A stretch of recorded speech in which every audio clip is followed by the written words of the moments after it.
dimanapun Anda berada, selamat datang di podcast Smart ASN menuju Smart Governance. Kali ini, kita akan membahas tentang Smart ASN dan perannya dalam mewujudkan Smart Governance. Saya, Cecilia Dwi Yuliani, akan memandu diskusi hari ini. Tentunya saya nggak sendirian nih. Saya ditemani dengan 4 narasumber yang luar biasa. Nah, yang pertama, ini ada Mas Muhammad Aksal Dahlan. Lalu selanjutnya ada Mas Irfan Rodiansyah. Selanjutnya ada Mas Muhammad Afialdi. Dan yang terakhir ada Mas Nurnanda Fatur Rahman. Nah, langsung aja deh. Kira-kira apa sih Smart ASN itu? Mungkin Mas Afialdi bisa menjawab.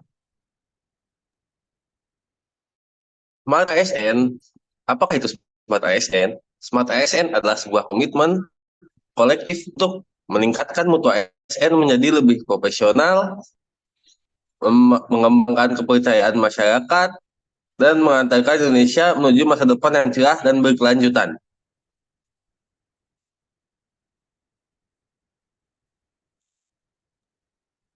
Nah, karena Menurut kita saya udah itu tahu. Smart ASN. Baik, terima kasih Mas Afialdi. Nah, dari Mas Afialdi udah dijelasin nih Smart ASN itu apa. Lalu, kira-kira apa sih Smart Governance itu? Bisa dibantu mungkin Mas Irfan untuk menjawab? Baik, untuk smart governance itu menurut saya tata kelola pemerintahan cerdas bertujuan untuk mewujudkan peningkatan kinerja pelayanan publik, kinerja birokrasi pemerintah, dan kinerja efisiensi kebijakan publik. Terima kasih. Nah, jika dihubungkan dari jawabannya Mas Afialdi dan juga Mas Irfan tadi, didapat ya, Smart ASN adalah pilar utama dalam mewujudkan smart governance. Smart ASN juga dengan kompetensi dan karakter yang unggul akan mampu mengoptimalkan pemanfaatan teknologi, informasi, dan komunikasi dalam penyelenggaraan pemerintahan. Nah, kayaknya kita ke Mas Aksal nih ya. Mas Aksal, saya penasaran nih, gimana sih sejarah dan perkembangan Smart ASN dan Smart Governance di Indonesia saat ini? Ya, Mbak Sisil. Jadi, sejarah dan perkembangan Smart ASN dan Smart Governance itu sangat dipengaruhi pada saat pandemi COVID 2019, di mana pandemi COVID ini mengubah dunia, mengubah sebagian kehidupan manusia dari yang manual menjadi digital. Kita dipaksa untuk mengikuti segala kemajuan yang terjadi di dunia ke dalam digitalisasi. Sebagai contoh, seperti saya dari dunia pelayaran atau kemaritiman, pada saat agen pelayaran akan melaksanakan permohonan di kantor Kesyah Bandaran, dulu agen harus datang secara fisik ke kantor. Namun sekarang, karena hasil produk dari Smart ASN menuju Smart Governance, yakni adalah aplikasi Infonet, di mana semua kegiatan permohonan dilakukan secara online. Begitu Mbak Sisil. Baik, terima kasih Mas Aksal. Tapi sepertinya saya melihat nih, Mas Nanda kayaknya mau memberikan tanggapan ya. Mungkin dipersilakan untuk Mas Nanda. Oke, baik. Terima kasih, Pak Sisi. Mungkin dari saya, menurut saya memang adanya Smart ASN ini menurut saya memudahkan bagi pengguna layanan jasa ya. Karena ini lebih simpel, memudahkan para pengguna jasa. Kalau di bidang saya sendiri, saya mau ambil contoh lah, SIM kabel, teman-teman semua. Jadi apa sih SIM kabel itu? Jadi sistem informasi perkapalan dan pelautan. Nah, di sini tuh yang sebelum-sebelumnya memakai sistem manual, jadi datang agen di kantor yang jaraknya jauh dari pelabuhan ke kantor. Sekarang lebih mudah lagi bisa couple, sertifikat, permohonan apa secara online, dan itu yang membuat menurut saya memang perlu yang adanya ini ya, Smart ASN. Mungkin begitu Pak Gizil dari saya.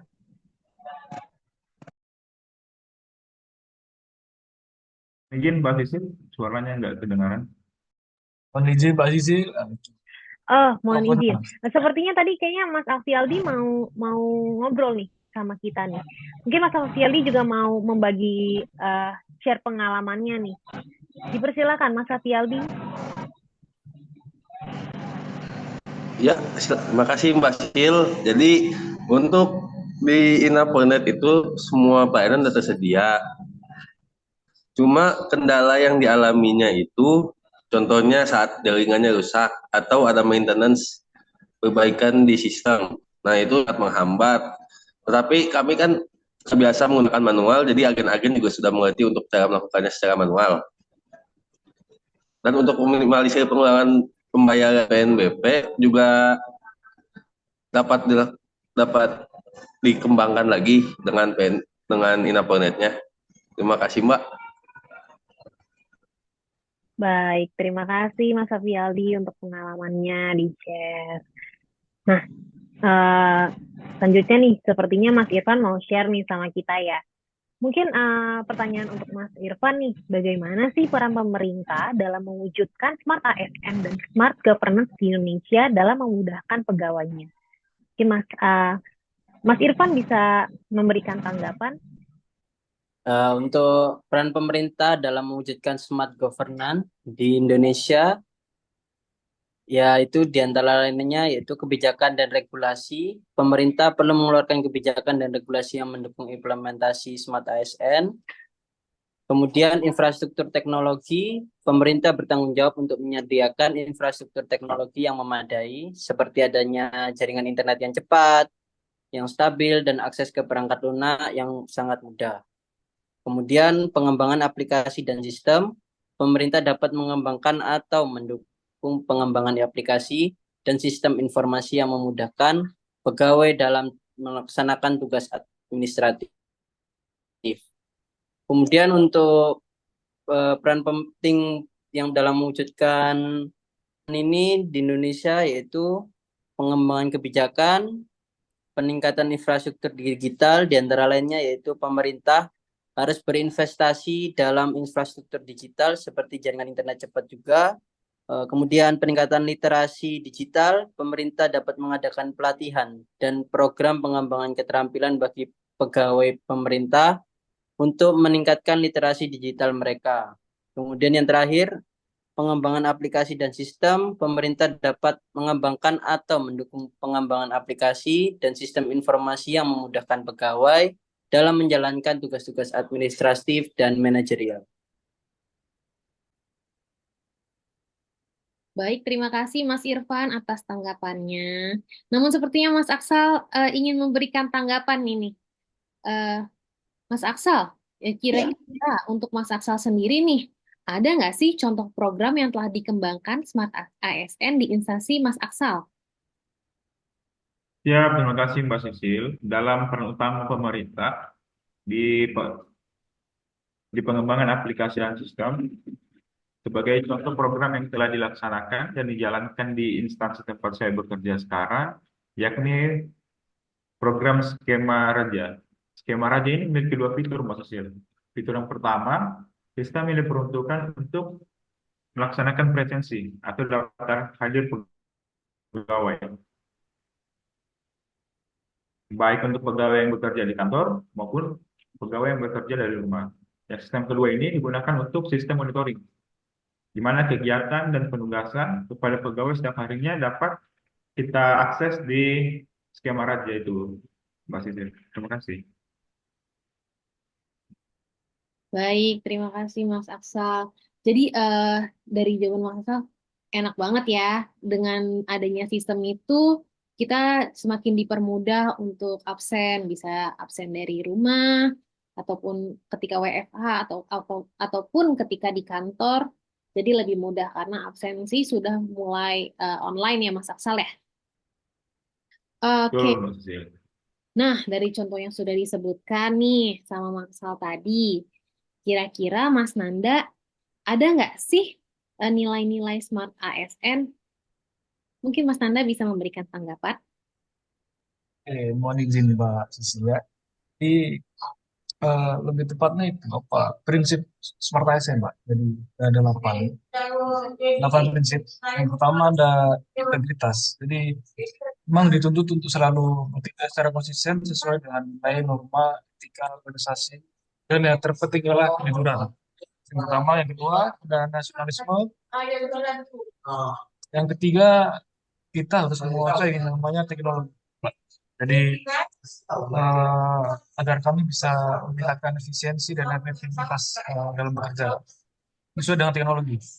Dan selanjutnya menguasai bahasa asing karena tidak menutup kemungkinan komunikasi itu ada yang namanya berbagai macam bahasa. Jadi tidak harus kita selalu menggunakan bahasa Indonesia. Ini selanjutnya sikap ramah. Dan itu perlu ya, Pak. Jadi kita sebagai ASN harus ramah. Dan selanjutnya ada networking. Jadi menjalin hubungan dengan siapapun sebanyak-banyaknya secara positif, profesional. Yang terakhir ada entrepreneurship. Kita harus memiliki jiwa kewirausahaan. Di sini adalah kita harus berani, kreatif, inovatif, positif, produktivitas, dan pantang menyerah. Dan diharapkan memiliki jiwa entrepreneur maka akan bisa meningkatkan kinerja sebagai seorang ASN. Ini cukup dari saya. Baik, terima kasih Mas Nanda atas tanggapannya nih. Dari tadi 8 nilai-nilai ASN tadi ya Mas, perilaku tadi, pastinya 8 nilai tadi tuh saling berterkaitan antara 8 nilai tersebut dalam kehidupan kita. Nah, selanjutnya nih, tadi kita udah tahu nih, kita ada dikasih kemudahan dengan adanya eh, aplikasi-aplikasi seperti itu ya. Nah, kira-kira nih, ada nggak sih hambatan atau kendala yang dialami? Mungkin Mas Irfan bisa menjawab. Ya, terima kasih sebelumnya untuk Mbak Sisil. Hambatan-hambatan yang atau kendala yang dialami dari smart governance terlebih dahulu yaitu melibatkan penggunaan teknologi informasi dan komunikasi untuk meningkatkan efisiensi dan keterbukaan dalam proses Eh, pemerintahan, bisa menghadapi beberapa hambatan atau kendala. Ya, berikutnya diantaranya yaitu keterbatasan infrastruktur teknologi dari daerah maupun infrastruktur teknologi yang mengalami kesulitan dalam menerapkan smart governance. Masalah keamanan data, yaitu penggunaan teknologi dapat meningkatkan resiko keamanan data pribadi dan sensitivitas. Kurangnya pengetahuan dan keterampilan, lanjutnya yaitu keterbatasan anggaran dan resistensi perubahan. Beberapa pihak mungkin menolak perubahan sistem pemerintahan yang lebih canggih karena alasan atau kepentingan lainnya. Terima kasih. Baik, terima kasih untuk Mas Irfan. Namun sepertinya di sini juga ada Mas Afialdi yang mau membagi informasi dengan kami, membagi tanggapan terkait kendala lainnya. Dipersilahkan Mas Afialdi. Ya, izin menambahkan untuk kendalanya selain dari pihak kementerian dan ASN, ada juga kendala dari masyarakat yang belum bisa menerima kemajuan teknologi ini. Seperti contoh, untuk pengukuran kapal nelayan itu bisa diajukan melalui aplikasi SIM Couple. Sementara banyak nelayan-nelayan yang belum begitu paham dengan teknologi ini, sehingga dapat jadi celah untuk calo untuk lulusnya. Sekian dari saya. Baik, terima kasih Mas Afialdi. Mungkin dari hambatannya Mas Afialdi yang bisa dilakukan agar nelayan itu tahu dilakukannya sosialisasi mungkin ya.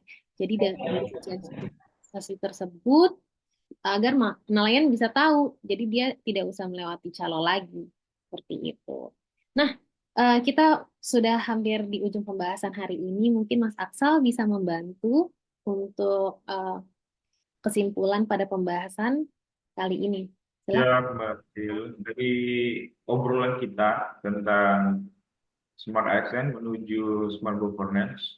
Simpul yang bisa saya ambil yakni untuk menuju smart governance atau tata kelola pemerintahan yang cerdas yang bertujuan untuk mewujudkan peningkatan kinerja pelayanan publik, dibutuhkan smart ASN dengan kompetensi, kinerja, serta profesionalitas yang sangat tinggi, sehingga mampu beradaptasi dan semakin responsif terhadap perubahan.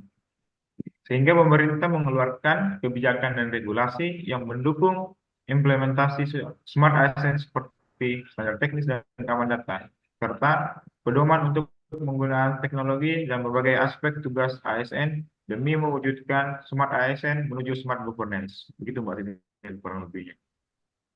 Baik, terima kasih Mas Aksa. Mungkin saya izin menambahkan ya Mas Aksa, dari kesimpulan kita hari ini, pembahasan Smart ASN menuju Smart Governance. Smart ASN dan Smart Governance merupakan dua hal yang saling terkait dan tidak dapat dipisahkan. Smart ASN dengan kompetensi dan karakternya yang unggul akan mampu mendorong terwujudnya Smart Governance yang diharapkan dapat meningkatkan kualitas pelayanan publik, efisiensi, dan transparansi pemerintahan.